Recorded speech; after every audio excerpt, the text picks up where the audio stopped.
capítulo 21. Nós vamos fazer a leitura do versículo 1 ao versículo 8. Amém? Apocalipse 21, versículo 1 a 8. Nós fizemos a leitura, mantendo a Bíblia aberta, certo? Hoje nós vamos trabalhar expositivamente. E tem uma passagem no livro de Atos 17, que fala acerca da igreja de Bereia. E essa igreja, o texto bíblico fala que ela era mais nobre do que a igreja de Tessalônica, porque ela comparava aquilo que o apóstolo Paulo falava com as Escrituras. Então, você está com a sua Bíblia aberta, uma recomendação que eu deixo é um olho em mim e o outro no texto. O que eu falar, um olho em mim e o outro no texto. Certo? Tipo, fazendo o cara crachar. Amém? Capítulo 21, versículos 1 a 8. Tema de hoje é: então vi um novo céu e uma nova terra, um spoiler da eternidade. Amém? A palavra de Deus diz assim: então vi um novo céu e uma nova terra, pois o primeiro céu e a primeira terra já se foram, e o mar já não existe. Vi a cidade santa, a Nova Jerusalém, que descia do céu da parte de Deus, enfeitada com uma noiva preparada para o seu noivo. E ouvi uma forte voz que vinha do trono e dizia: o tabernáculo de Deus está entre os homens, pois habitará com eles. Eles serão o seu povo, e Deus mesmo estará com eles. Ele lhes enxugará dos olhos toda lágrima, e não haverá mais morte, nem pranto, nem lamento, nem dor, porque as primeiras coisas já passaram. O que estava sentado sobre o trono disse: eu faço nova todas as coisas. E acrescentou: escreve, pois estas palavras são fiéis e verdadeiras. Disse-me ainda: está cumprido. Eu sou o Alfa e o Ômega, o princípio e o fim. A quem tiver sede, darei de beber de graça, da fonte da água da vida. Aquele que vencer, herdará essas coisas, e eu serei seu Deus, e ele será meu filho.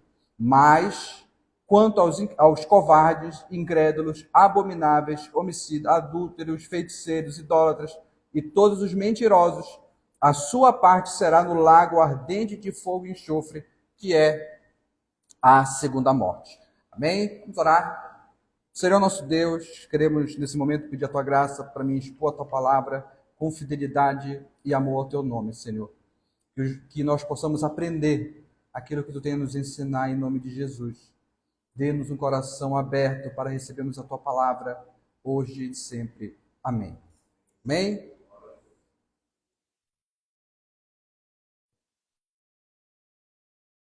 Bom, pessoal, que basicamente a gente está dando um spoiler do que vai acontecer quando o mundo chegar ao fim, certo?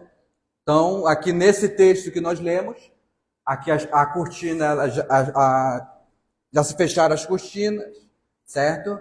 Aquelas letrinhas do final do filme já subiram todas, amém? O juízo final já aconteceu, os inimigos de Cristo e da igreja já foram julgados e condenados, os salvos já estão na festa do Cordeiro, paraíso que antes fora perdido, agora foi reconquistado, e o projeto de Deus triunfou, e aquilo que era temporário agora se converteu em eternidade. E é interessante a gente notar que a Bíblia, a palavra de Deus, ela sempre vai colocar o novo céu e a nova terra como lar final do povo de Deus. Amém? Caso a gente não saiba, o céu, ele não é o nosso destino final. O destino final do povo de Deus são os novos céus e a nova terra, certo? E o simples fato de ser chamado um lar já é suficiente para torná-lo mais desejável a nós. Pois enquanto nós estivermos nesse mundo, ainda nós seremos passageiros nele. E aqui nós não temos realmente, de fato, um lugar para chamar de nosso. Amém? E é exatamente nesse lugar, certo, que se cumprirão todas as promessas de Deus que, porventura, ainda não tenham se cumprido até aquele dia. Certo? Pois Isso que nós lemos aqui, pessoal, isso não é novo. Quando João escreve isso, ele não escreveu isso da cabeça dele, algo novo, certo? Essas promessas que nós lemos aqui, tudo isso está contido no Antigo Testamento. Na medida que a gente for expondo, eu vou fazer algumas citações do Antigo Testamento, vocês vão ver. Então, isso aqui que João escreve são promessas que estão contidas no Antigo Testamento, certo? Que grande parte se cumpriram na primeira vinda de Cristo, outras se cumprem na igreja ao longo dos séculos, e se porventura faltar alguma, vai se cumprir nos novos céus e na nova terra. Amém? Então, irmãos, sendo assim, eu gostaria de destacar aqui 6 lições que o texto ele vai nos apresentar, certo? Tentarei ser o mais breve possível. Em primeiro lugar, o que será o novo céu e a nova terra? Amém? O que será o novo céu e a nova terra? O primeiro céu e a primeira terra foram preparados para o primeiro casal, amém? E todos os seus descendentes. Deus colocou à disposição todas as coisas quando os criou e os colocou no jardim, certo? Infelizmente, esse primeiro casal, ele pecou e trouxe a morte e corrupção ao mundo que Deus havia criado. Então, nesse caso, a natureza, a criação, ela está escravizada por causa do pecado. Amém? Pesa sobre ela uma maldição, aquela maldição de Gênesis 3,19, maldita é a terra por tua causa, por causa do pecado de Adão, sobre ela pesa uma maldição. Então essa terra, a palavra de Deus diz que ela está gemendo, aguardando a redenção desse cativeiro, aguardando o dia que ela será liberta desse cativeiro, conforme o capítulo 8, versículo 9 a 22 nos ensina. Então, quando Cristo voltar, a criação ela será totalmente restaurada, porque, preste atenção nisso, a salvação ela alcançou não só a igreja, mas toda a natureza, toda a criação, amém? E algo importante aqui, pessoal, quando João fala no verso 1, então viu um novo céu e uma nova terra, pois o primeiro céu e a primeira terra já se foram e o mar já não existe. Algo interessante que esse novo céu e essa nova terra não é um novo a partir do que não existia, certo? Mas um novo a partir do que já existia. O que o texto está querendo dizer é que o novo céu, esse novo céu e a nova terra, eles serão purificados. Todas as impurezas causadas pelo pecado, eles serão removidos. Como é que a gente sabe disso? Justamente pelo emprego da palavra novo aqui. Na língua grega, a gente tem 2 palavras para novo. Uma é neos, que é novo no sentido de inédito, certo? Algo inédito mesmo. E kainos, que significa novo no sentido de qualidade. Estão conseguindo entender? Então preste atenção. O que o texto está falando é que Deus vai restaurar esse mundo, certo? Deus vai restaurar esse mundo, porque caso a gente se esqueça, esse mundo aqui ainda pertence a Deus, certo? Esse mundo aqui pertence a Deus. Deus é o Criador, Deus é o Senhor, o governante de tudo. Amém? E nesse novo mundo, que as primeiras coisas já passaram, a gente não vai ver mais maldade. Não haver nada relacionado ao pecado. Como é que a gente sabe disso? Certo? Exatamente pela referência à expressão final aqui que João fala. E o mar já não existe. Pois em algumas partes da Bíblia, a expressão mar, a referência ao mar, está se referindo justamente às impurezas das nações, as impurezas causadas pelo pecado. Amém? E é exatamente, inclusive, é do mar, certo? Que surge, que saiu aquela besta do Apocalipse, que quem já leu o livro de Apocalipse sabe.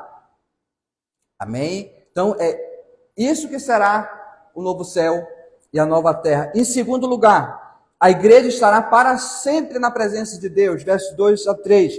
Vi a cidade santa, Nova Jerusalém, que descia do céu, da parte de Deus, enfeitada como uma noiva preparada para o seu noivo. E vi uma forte voz que vinha do trono e dizia: O tabernáculo de Deus está entre os homens, pois habitará com eles, eles serão o seu povo e Deus mesmo estará com eles. Assim como todo o livro de Apocalipse, o sentido aqui é simbólico, pessoal.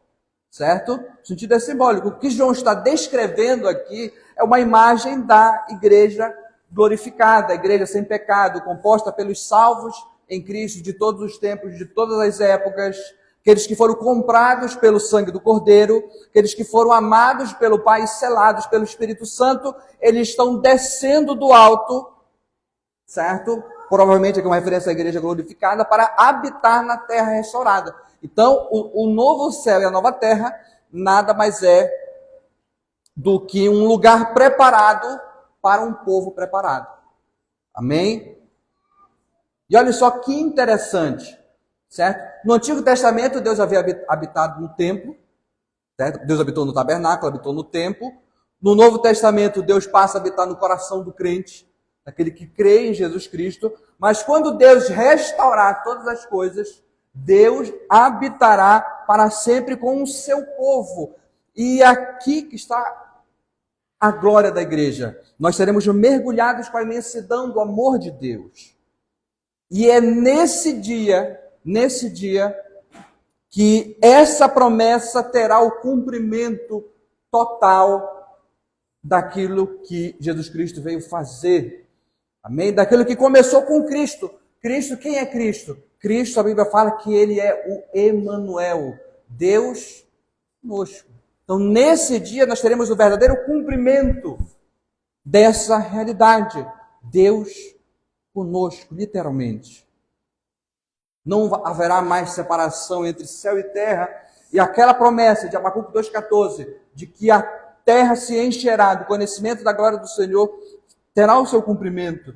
Isso durará por toda a eternidade. Amém? Nós estaremos com o Senhor Jesus para sempre. Nós o exaltaremos. Ele vai se alegrar em nós como o noivo se alegra em sua noiva. Porque veja só a linguagem de casamento presente no verso 2. Fala que a igreja virá enfeitada. Amém?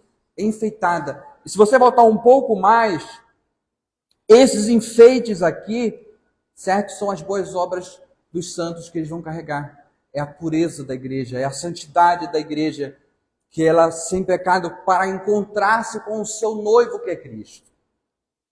Nós seremos envolvidos com a sua presença, nós veremos ele face a face, como o 1 João capítulo 3 vai nos ensinar, pois assim como ele é, nós o veremos. Amém? E a glória de Deus vai brilhar sobre o seu povo. Pense só, que aqui nós já sentimos a presença de Deus. Que nessa vida nós já sentimos a presença de Deus, já ficamos contentes com isso. Quanto mais quando nós estivermos com Ele na eternidade. Pense só que nós chegaremos à plenitude da intimidade com o nosso Senhor e Pai. Em terceiro lugar, quais serão as bênçãos do novo céu e nova terra? Amém? Verso 4 diz assim: e ele lhes enxugará dos olhos toda lágrima, e não haverá mais morte, nem pranto, nem lamento, nem dor, porque as primeiras coisas já passaram.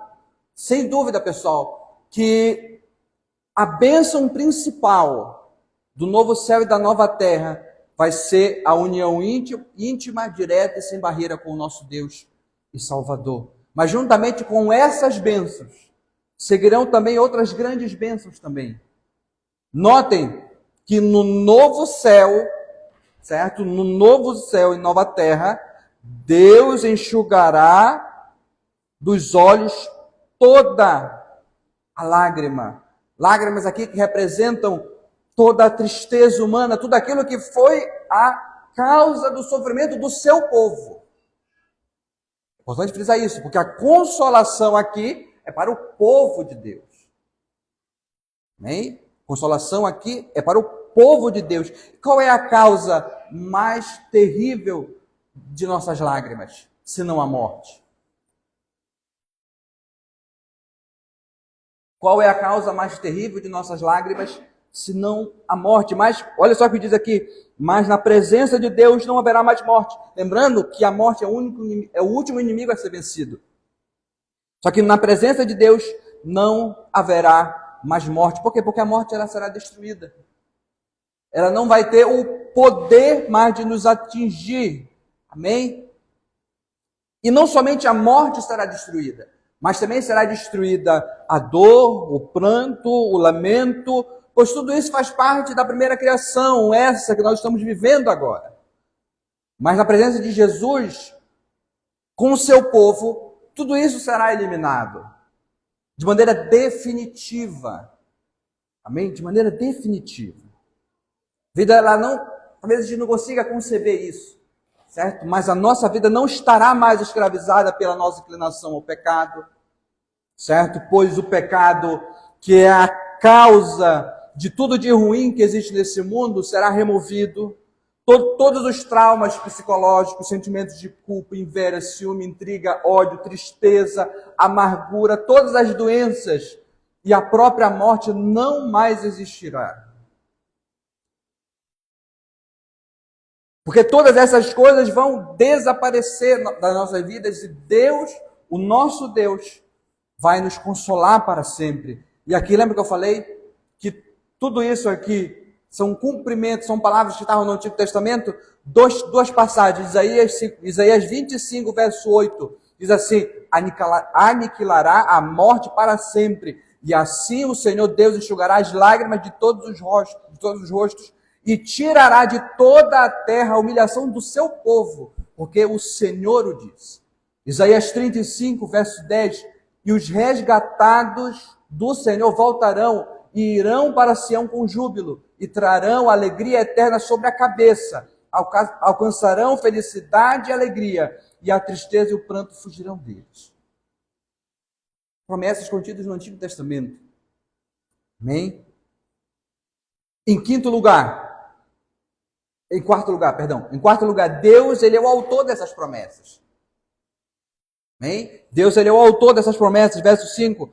E o que estava sentado sobre o trono disse, eu faço nova todas as coisas, e acrescentou, escreve, pois estas palavras são fiéis e verdadeiras. É o próprio Deus, aquele que está sentado no trono, que se apresenta como o autor da nova criação.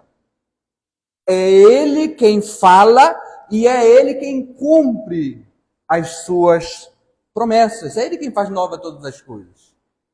Essa renovação começou em princípio na primeira vinda de Cristo. 2 Coríntios capítulo 2, verso 17. Pois quem está em Cristo é nova criatura. As coisas velhas já passaram e eis que tudo se fez novo.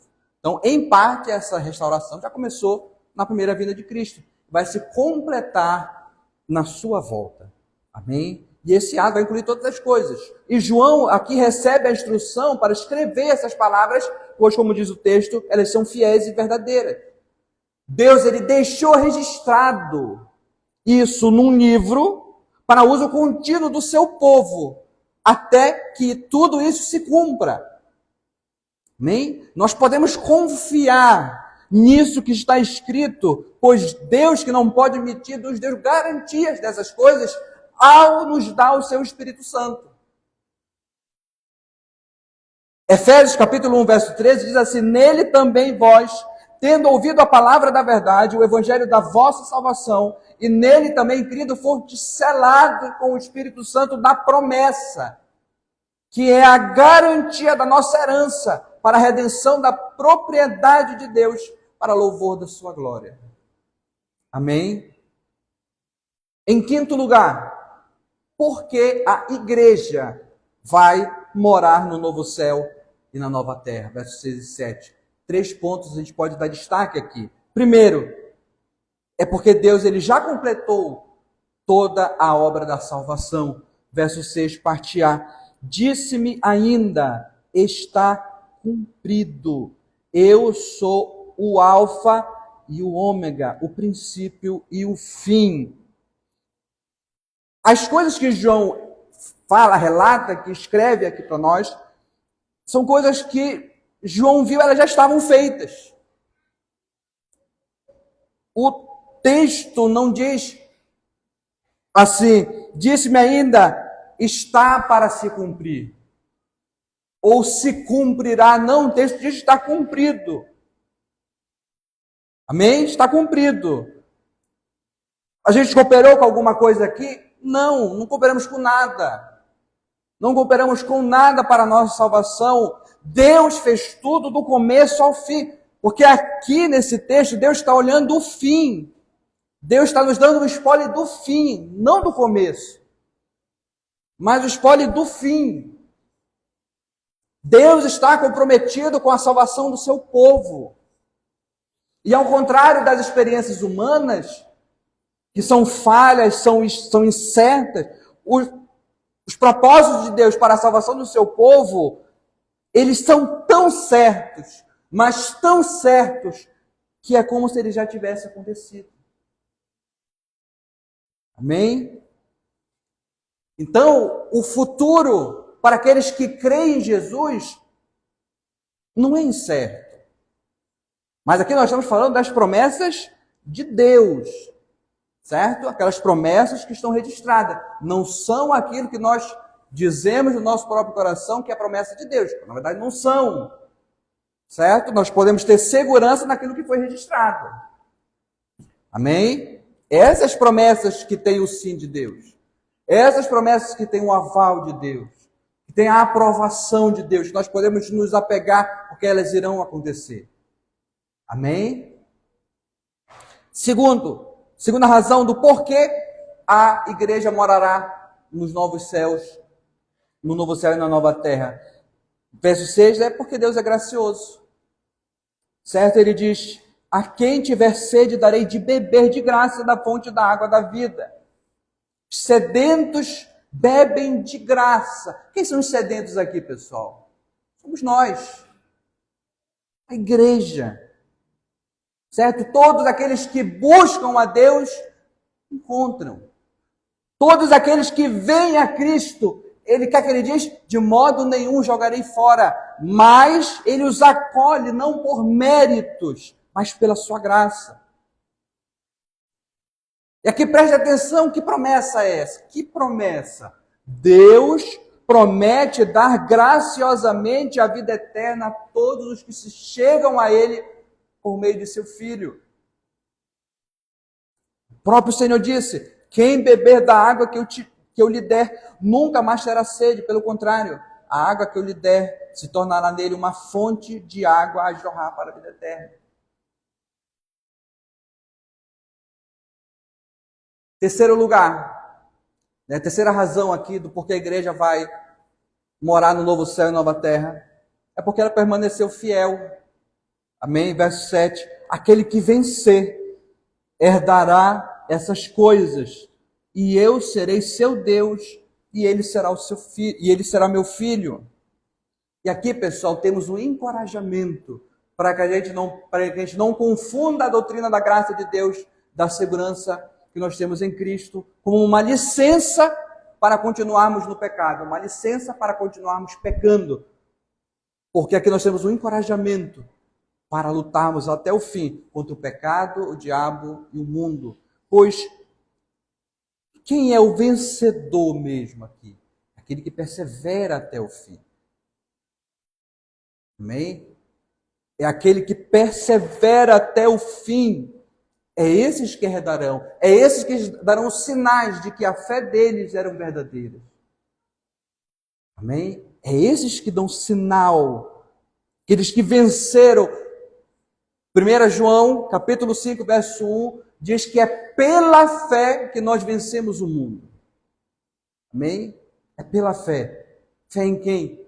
Fé que Jesus Cristo é o Filho de Deus. Amém?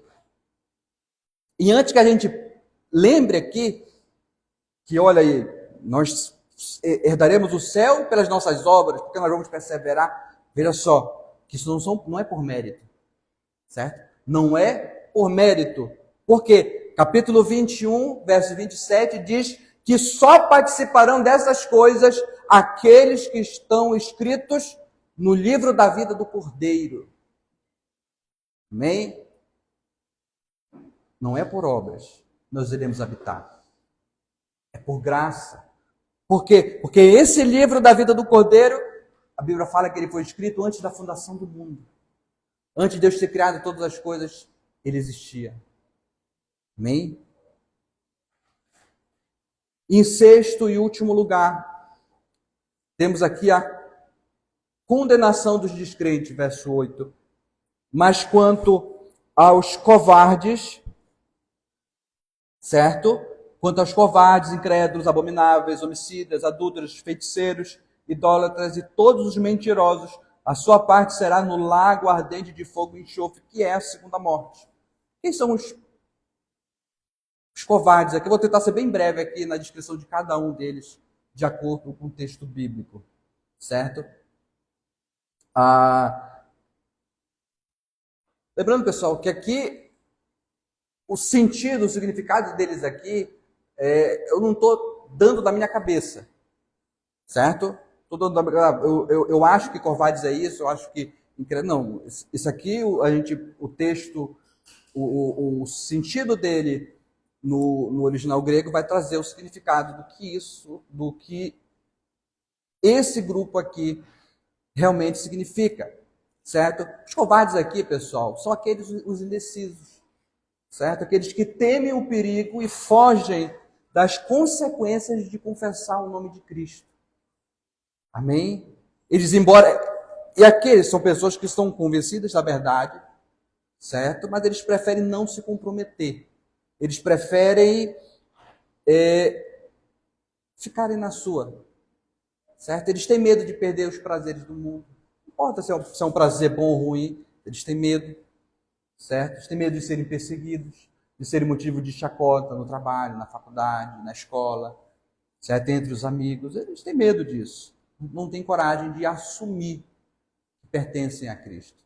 Esses são os covardes. Os incrédulos são aqueles que menosprezam o Evangelho e as suas promessas. São aqueles que se recusam a crer em Deus. Se recusam a crer no Evangelho. Os adúlteros ou abomináveis, eles são aqueles que perderam toda a vergonha. Certo? Eles já se entregaram abertamente ao pecado. Isso não é muito difícil a gente ver hoje em dia. Eles se entregaram abertamente ao pecado, aos vícios do mundo. Certo? Desprezam qualquer noção sobre santidade. Ele basicamente é aquele grupo que Deus tirou o freio deles. Amém? Os homicidas e os assassinos, aqueles que se atentam contra a própria vida, os adúlteros e os impuros, certo? São aqueles que se entregam a toda sorte de moralidade sexual.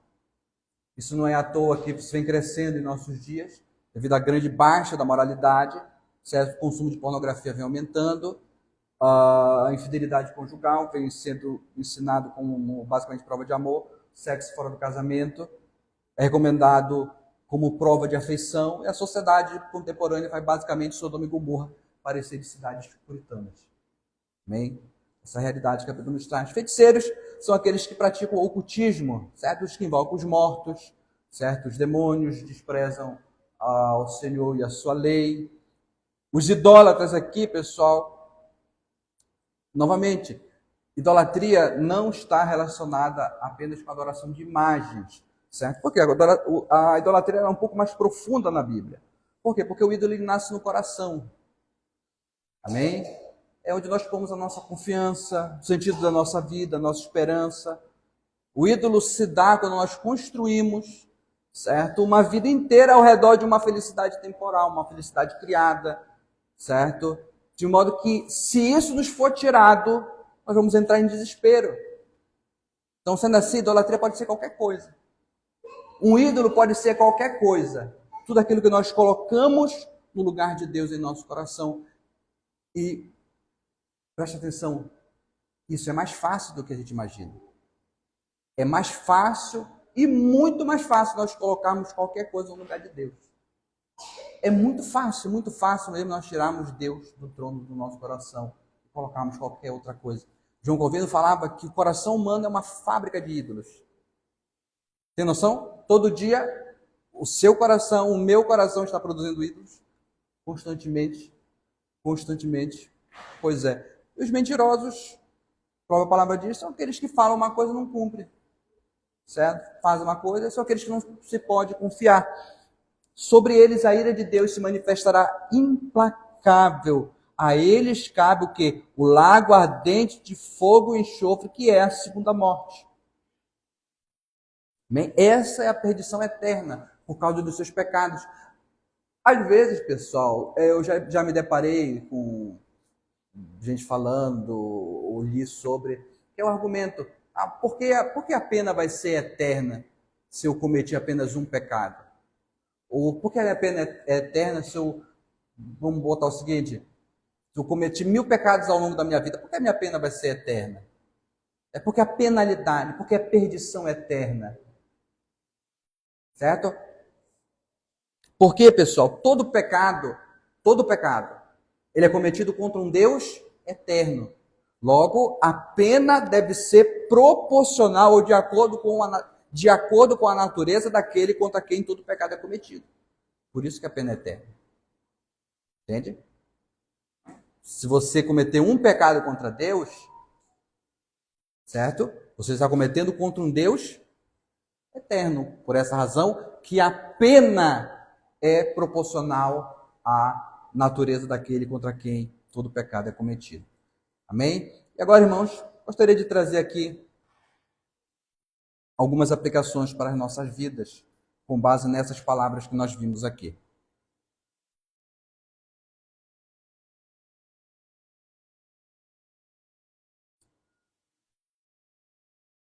Nós temos esperança, certo? Nós não somos como aqueles que não têm esperança.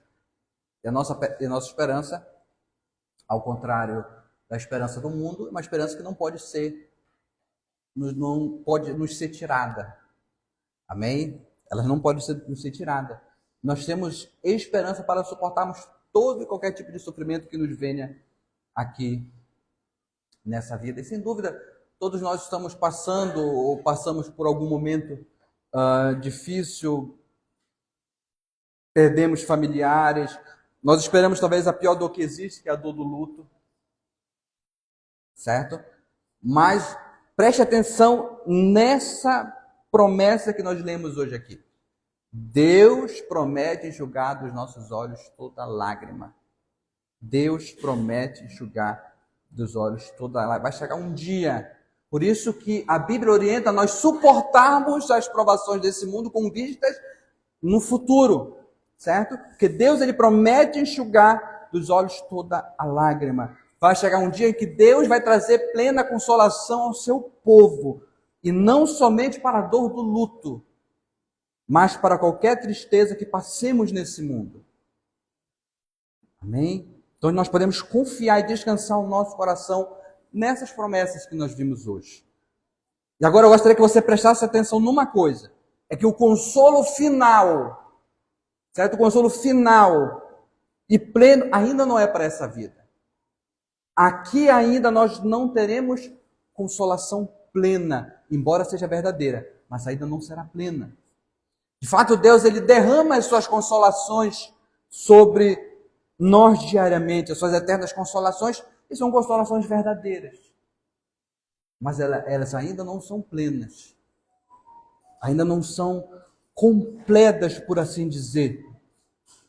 Certo? E aqui a gente precisa lembrar de uma coisa, que nós ainda vivemos num mundo que está debaixo da maldição de Deus. Aquela maldição que Deus lançou em Gênesis 3:17, falando, maldita é a terra por tua causa, a terra vai produzir cardos e abrolhos, ou seja, a vida vai ser difícil, haverá doenças, haverá morte, haverá depressão, haverá ansiedade, tudo isso, o trabalho vai ser difícil, a vida vai ser dura, mas essas coisas não serão para sempre, elas ainda existem, a gente não pode esquecer disso. Por isso que o cristianismo é a única visão do mundo que ela não pende nem para um pessimismo radical, quanto para um otimismo utopista, mas ela é uma visão realista, é uma visão que se encaixa perfeitamente com a realidade. Amém? Então nós ainda vivemos num mundo amaldiçoado, então a vida aqui não vai ser fácil. depressão. Por que a gente fica doente? Em última instância, por conta da maldição de Deus lá de Gênesis 3:17. Certo? Mas essas coisas, elas têm o seu prazo de finalidade. Elas têm o seu prazo para terminar. É por isso que a Bíblia ordena que suportemos essas coisas no presente, com vista naquilo que os nossos olhos não podem ver agora, senão pela fé. Por isso que nós devemos manter os nossos olhos constantemente em Deus e na sua habitação, para sempre com a gente. Porque é somente com Ele, literalmente, como diz o Apocalipse 22, verso 3, jamais haverá maldição. Amém? Jamais haverá maldição. Segunda lição que eu gostaria de trazer para vocês, para nós, é cuidado aonde você foca o seu coração. Certo? O coração na Bíblia, pessoal, é o centro da nossa personalidade, de onde provém e de onde vem a nossa vontade, de onde vem os nossos desejos e anseios mais profundos, de onde provém tudo acerca do ser humano. É o centro do ser humano, por assim dizer. Certo? E vamos ser sinceros, quão pouco nós consideramos a eternidade no nosso dia a dia. Não é verdade? Dos planos que a gente fez para 2025, quantos deles nós consideramos as coisas eternas? Certo? Talvez eu arrisque até me dizer que quase nenhum deles. A razão é simples, porque nós vivemos como se essa vida fosse a única que nós tivéssemos. Mas na realidade não é. Nós gastamos nossas energias focando naquilo que pode ser tirado de nós. Vivemos e agimos de acordo com aquilo que está dentro do nosso campo de visão. Não é verdade? Dentro do nosso campo de visão. Mas nós que cremos devemos viver a nossa vida com base na eternidade, com base naquilo das coisas eternas. Como eu faço isso no meu dia a dia? Por exemplo, preste atenção, certo? Nós podemos fazer o bem a quem nos faz o mal, sabendo que na eternidade nós colheremos o fruto disso, como Paulo ensina em Gálatas. Nós podemos trabalhar, mesmo não sendo reconhecidos, sabendo que do Senhor, conforme a palavra ensina, virá a nossa recompensa.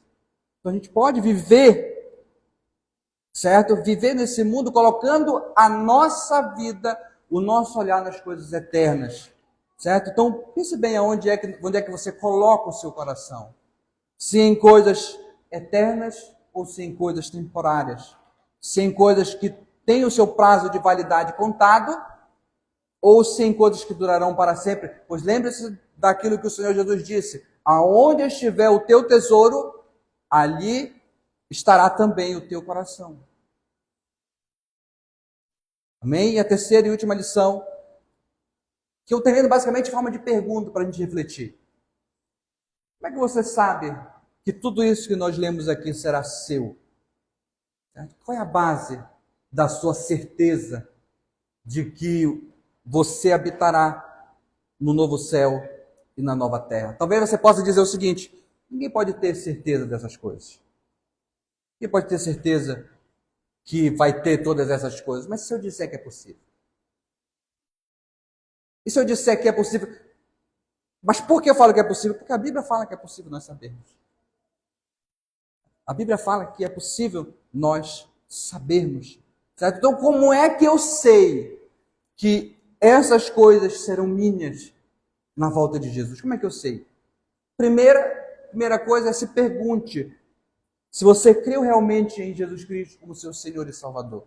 Isso aqui parece frase de para-choque, mas é a realidade. Você creu realmente que Jesus é seu Salvador? Você creu que Ele pagou por todos os seus pecados? Ou você ainda crê que precisa pagar por eles? Você ainda crê que precisa fazer alguma espécie de expiação pelos seus pecados? Ou você crê que Ele tomou o seu lugar e suportou a ira de Deus? Você crê que Jesus Cristo morreu único e exclusivamente pelos seus pecados e você não precisa mais confiar nas suas obras? Ou naquilo que você faz de bom? Certo? Pois é, pois o novo céu e nova terra são para esse tipo de pessoas. Certo? Se perguntar se você se encaixa nesse grupo, amém? Porque é para esse que Jesus Cristo promete dar o novo céu e a nova terra. Para aqueles que se arrependeram dos seus pecados e se entregaram a Cristo para serem salvos. Deus promete de graça dar a vida eterna para aqueles que se chegam a Cristo pela fé. Certo? Porque de quem é o reino de quem é o reino de Deus? As bem-aventuranças falam. A primeira bem-aventurança: o reino de Deus é para os pobres de espírito. Quem são os pobres de espírito, pessoal? São aqueles que reconhecem a sua miséria, a sua pobreza espiritual. São aqueles que não têm nada para oferecer a Deus. Eles chegam de Deus de mão vazia. A única coisa que eles têm para se agarrar é na graça do bom Jesus. É isso que eles se agarram. Eles não têm nada para oferecer a Deus. Eles chegam de mão vazias. São miseráveis. Esses que herdarão o reino dos céus. Talvez você possa dizer também que você creu de fato em Cristo. Você recebeu todas essas bênçãos.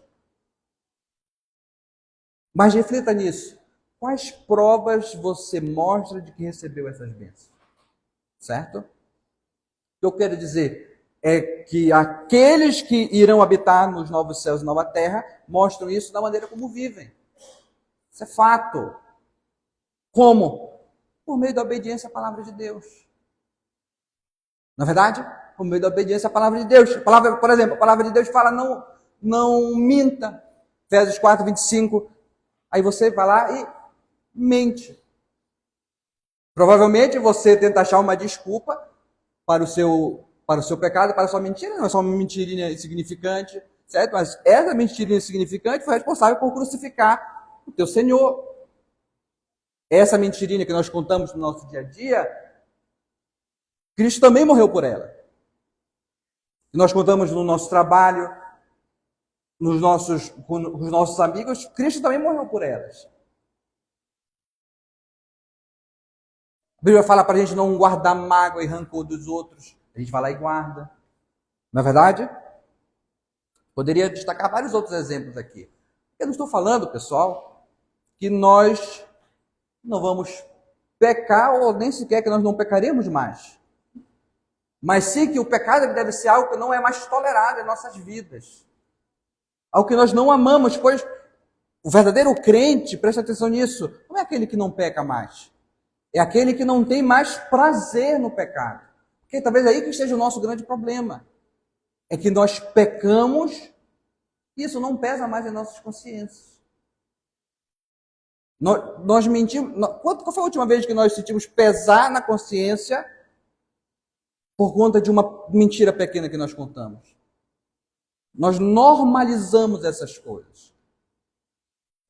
E não pode ser assim. Porque quem herdará essas coisas não podem ter o pecado tolerado em sua vida. Nós não podemos ter pecado. Então, o que eu quero dizer, basicamente, é que nós mostramos que herdamos essas bênçãos pela maneira que nós vivemos aqui e agora. O pastor expôs. Veja só. O pastor expondo a primeira carta de João, fala sobre essa realidade. Diz assim: amados, somos filhos de Deus e ainda não se manifestou o que havemos de ser, mas sabemos que quando ele se manifestar, seremos semelhantes a ele, pois o veremos como ele é. E todo o que tem nele essa esperança, que faz? Purifica a si mesmo. A perspectiva da eternidade, a perspectiva do novo céu e nova terra, faz com que nós agora purifiquemos a nossa vida. Certo? Então, quais sinais você tem dado de que tem recebido, de que morará no novo céu e na nova terra? Amém? Vamos orar. Senhor nosso Deus, queremos nesse momento te agradecer e te louvar por tamanha bênção que tu tem nos concedido, de um dia habitarmos contigo para sempre. Pedimos que nesse momento o Senhor conduza a nossa vida e nos direcione para andarmos de acordo com a tua verdade revelada, para que a gente possa dar sinais de que nós herdamos todas essas bênçãos em nome de Jesus. É isso que eu oro e desde já te agradeço. Amém.